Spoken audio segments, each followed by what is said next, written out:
प्रिय विद्यार्थियों, एमए उत्तरार्ध नवम प्रश्न पत्र में हम हरिशंकर परसाई के व्यंग निबंध पढ़ रहे थे और उनके व्यंग संदर्भों की विशेषताओं को भी हमने कई निबंधों के माध्यम से देखा। वे ऐसा अपेक्षित प्रभाव पैदा करते हैं कि लगता है बहुत प्रसंग के अनुकूल व्यंग की उद्देश्य की पूर्ति तो करते ही हैं, साथ ही पाठक को चकित भी कर देते हैं।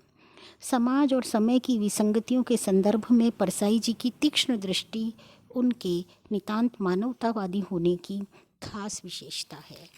आज हम बच्चों पढ़ने जा रहे हैं गेहूं का सुख। हमारी बुनियादी आवश्यकताओं को लेकर के मनुष्य ने भौतिकवादी संसार की जिस दौड़ में अपने आप को शामिल कर लिया है, लेखक वह वैभव, वह दौड़ और वह अंधानुकरण और वह मिथ्या वैभव जिसकी प्राप्ति के लिए वह अपने पूरी ज़िंदगी दांव पर लगा देता है, उसके प्रति खास विरोधी तेवर में अपनी अभिव्यक्ति देता है। और यह उनकी अपनी विषम जिंदगी को झेल जाने की शक्ति थी जिसकी अभिव्यक्ति वे करते हैं। वे समाज की रग रग से वाकिफ़ थे। वे निहायत बेचैन मन के बड़े संवेदनशील आदमी थे। हरिशंकर परसाई ने अपने निबंधों में, व्यंगों में इन सारी चीज़ों को, उनके देखने के नज़रिए को एक अलग दृष्टिकोण से प्रस्तुत किया है। देखिए, हम पढ़ते हैं।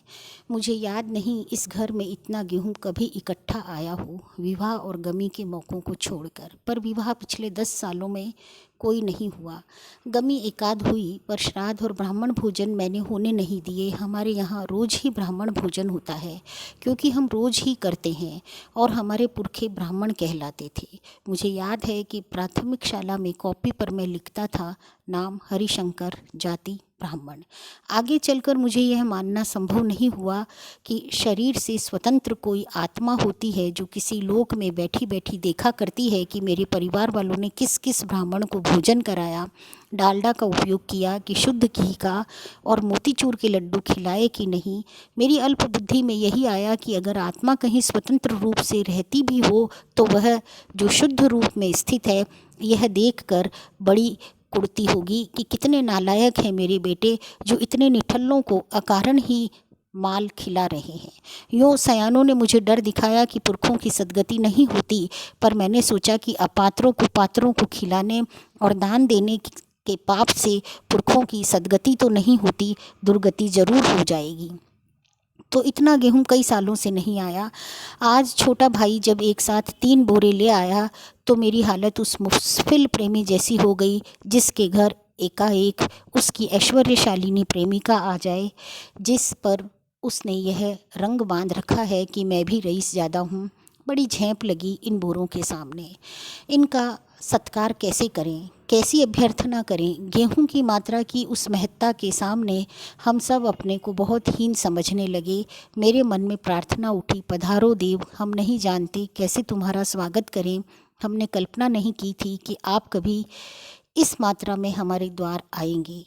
गरीब की कुटी में 3 बोरे आकर आपने मोहल्ले में हमारी इज्जत काफ़ी बढ़ाई है, और हम आपको भीतर लाने में इसलिए देर कर रहे हैं कि लोग देख लें कि हमारे घर आप आए हैं। हम कैसे इस सौभाग्य को बटोरें, आपका को कहाँ आंगन दें। कभी हम आपको देखते हैं और कभी घर को देखते हैं। हमारे पास एक मन से अधिक की कोठी है ही नहीं। किसे पता था कि कभी इस ठाठ से भी आप आएंगे। लेखक अपने बुनियादी आवश्यकता पर बहुत अधिक केंद्रित है और साथ में ये भी कह रहे हैं कि गमी के अवसर पर या विवाह के अवसर पर ही इतनी मात्रा में गेहूं आता है। इतना अधिक गेहूं का लाना भी एक स्टेटस सिंबल था उस समय में। तो वह जिस ढंग से इस बात की चर्चा कर रहे हैं कि सारा मोहल्ला देख ले या हमारी इज्जत में इजाफा हुआ है, तो गेहूं का आना और इतनी मात्रा में एक साथ आना, ये कभी हमारा वैभव का प्रतीक था। हम सब अभिभूत थे। भाई ने ठेले पर से बोरे उतरवा कर बरामदे में रखवाए और हम एक हाथ कमर पर रख दूसरे से पसीना पोंछते हुए कुछ इस तरह मेरी ओर देखा, मानो कह रहा हो, तुमने कभी मुझे किसी योग्य नहीं समझा, आज देखो मेरी सामर्थ्य। तुम कभी इतना गेहूं लाए? ठीक कहता है, मुझसे कभी यह नहीं बना। जो जो मुझ में नहीं बना वह सब भाई कर दिखा रहा है। मैं अपने मन को इस नई परिस्थिति के अनुकूल नहीं कर पा रहा हूँ। प्रसन्न हूँ, पर एक भयानक शिथिलता भी मेरे मन में है। वर्षों से जब तब थोड़ी थोड़ी मात्रा में गेहूं के प्रबंध के प्रयत्न और चिंता का अभ्यासी मन आगामी कुछ महीनों की निश्चिंतता की कल्पना से सहम गया है। अपने प्रयत्नों को अब कौन राह मिलेगी। मैं सुखी भी हूँ और दुखी भी। निसंतान के घर उम्र चढ़े पुत्र हों, पर प्रसव से में स्त्री मर जाए तो उसे कैसा लगेगा। अपनी सत्ता का एक भाग जो हमेशा गेहूं में उलझा रहता था, एकदम बेकार हो गया और मुझे उस समय लगा कि जिस मात्रा में जी रहा था उससे कुछ कम मात्रा में जीना पड़ेगा। मर के कितने ही कोठे हैं जिनमें ज़रूरतें भरी है। एक गेहूं का कोठा है, एक वस्त्रों का, एक मकान का। आज गेहूं का कोठा खाली हो गया, मन कुछ रीता हो गया। मेरा एक दोस्त मुझसे कहा करता है, पुराने ज़माने में किसी राजा के पास अगर 1 महीने की रसद भी होती थी तो वह दूसरे राज्य पर हमला कर देता था। तुम्हारे पास अगर 1 हफ्ते की रसद हो तो तुम सारी दुनिया पर हमला बोल देते हो। उसका ख्याल है कि मुझे बोरों की चाह नहीं है, लेकिन गलत है। चाह न होती तो इन तीनों बोरों को द्वार पर देखकर कबीर की तरह माथा न ठोक लेता। बूढ़ा वंश कबीर का, उपजे पूत कमाल। संचय के बिना भी जो बेखटके जी सके, ऐसा बिरला होता है। सामान्य आदमी के लिए यह तभी संभव है जब उसके भाग की प्राप्ति निश्चित हो। ऐसी व्यवस्था में जहाँ अपना प्राप्य बिल्कुल अनिश्चित हो, कोई संतों की तरह कैसे जिए कि चाह गई चिंता घटी मनुआ बेपरवाह। जिनको कछु न चाहिए ते शाहनपति शाह। जिसे घर भरे बिना सुरक्षितता की अनुभूति होती है और जो निर्भय निर्द्वंद्व जीता है, उसका मन कितने कठोर अनुशासन में से गुजरता होगा। कबीर था ऐसा जो 8 पहर मस्तान माता रहता था, क्योंकि काल को निचोड़ के अमृत पीने की दम थी उसमें। उसके लिए गेहूं का बूरा छोटी चीज़ थी, हमारे लिए नहीं। मतलब जिसने इस सांसारिकता को, इस माया को, इस वैभव को तिलांजलि दे दी हो और जीवन जीने के लिए आध्यात्म शक्ति और विल पावर को अपना माध्यम बना लिया हो, वह व्यक्ति ही इस तरह की बात सोच सकता है। हमारे लिए नहीं। हमारे उस आदि पुरुष आदम ने गेहूं के लिए स्वर्ग को लात मार दी थी। उसने गेहूं खा लिया तो उसे जन्नत से ही निकाल दिया गया। गेहूं खाना इतना बड़ा अपराध कैसे हो गया? धर्म की नज़र अक्सर ऐसी विसंगत हो जाती है। तो ये धार्मिक रूढ़ियों और पाखंडों के तहत मनुष्य के साथ जीवन की विसंगतियों को बड़ी सरलता से, बहुत सहजता के साथ परसाई जी उजागर करते चलते हैं। जो पानी छान कर पीते हैं वे आदमी का खून बिना छाना पी जाते हैं। तब जब गेहूं के निर्यात पर प्रतिबंध था, 1 जून का आटा अंगोछे में बांध कर चलने वाले किसान भी को सजा हो जाती थी और उधर हज़ारों बोरे गेहूं रातों रात सीमा पार हो जाता था। मतलब हम गेहूं का निर्यात कर रहे थे और जो किसान है, जो गेहूं बोता है, घनी वर्षा धूप आंधी में भी खेतों में काम करता है, यदि उसने एक समय का गेहूं या आटा अंगोछे में बांध लिया है तो जमाखोरी के इल्ज़ाम में उसको सज़ा हो जाती थी। इस विसंगति को यहाँ पर लेखक ने बहुत पारदर्शिता के साथ उजागर किया है। काले बाजार में बिकने के लिए न्याय को अंधा कहा गया है। मैं समझता हूँ न्याय अंधा नहीं है, काना है, एक ही तरफ देख पाता है। आदम इस न्याय धर्म का शिकार हुआ। स्वर्ग के निवासियों को गेहूं खाने वाले से इतनी नफरत क्यों हुई? मुझे लगता है स्वर्ग के वासियों ने सोचा होगा कि आदमी को गेहूं का चस्का लग गया है, अब यह गेहूं पैदा करेगा, खेत जोतेगा, अनाज बोएगा, फसल काटेगा, यानी परिश्रम करेगा। ये स्वयं तो बिना खुद पैदा किए साथ खाते थे। जिन्हें पसीना सिर्फ गर्मी और भय से आता है, वे थम के पसीने में से बहुत डर श्रम के पसीने से बहुत डरते हैं। स्वर्ग के आलसी निठल्ले परोपजीवी निवासी कभी मनुष्य से डरे होंगे और घबराहट में उसे बाहर निकाल दिया होगा। गेहूं व्यर्थ बदनाम हुआ, उसका कोई अपराध नहीं। यहाँ तो उसने हमारी मन स्थिति ही बदल डाली।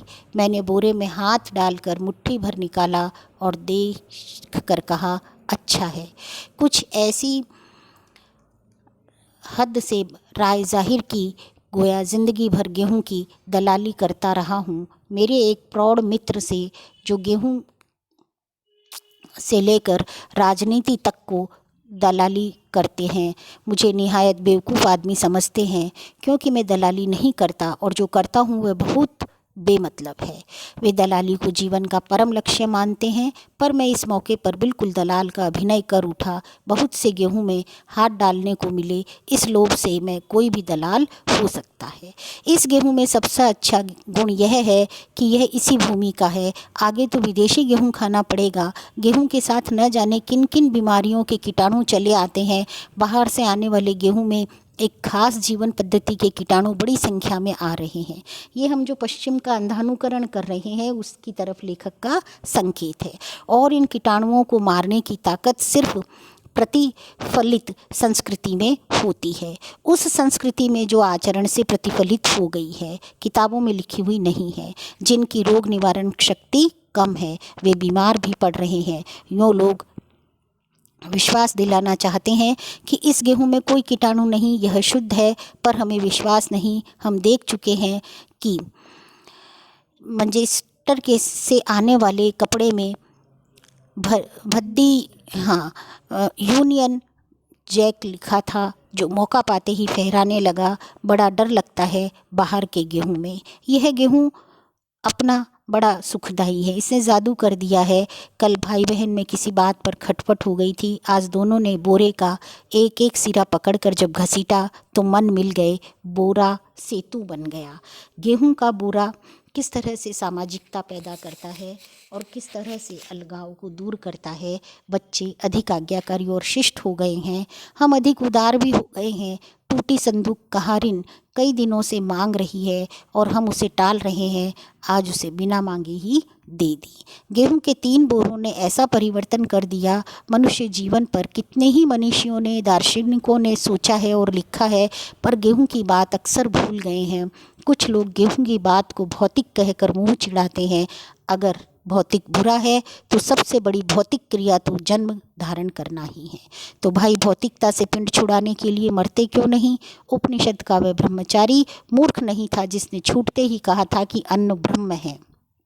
लेकिन अब कुछ लोग गेहूं से गुलाब की ओर इस तरह ले जाते हैं जैसे गेहूं ज़रूरत से ज़्यादा हो गया, इसलिए गुलाब की खेती करना चाहिए।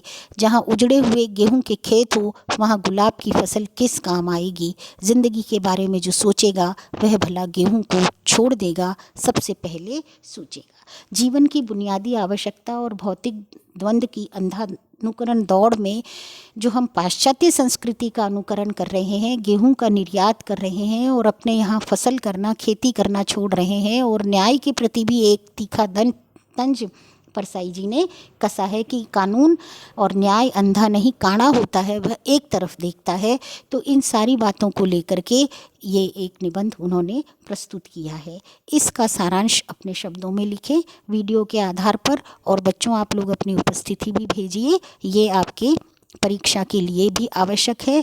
और इस निबंध का सारांश आप जितना लिखने का अभ्यास करोगे वह आपकी स्मृति में भी एक सहयोगी बनेगा।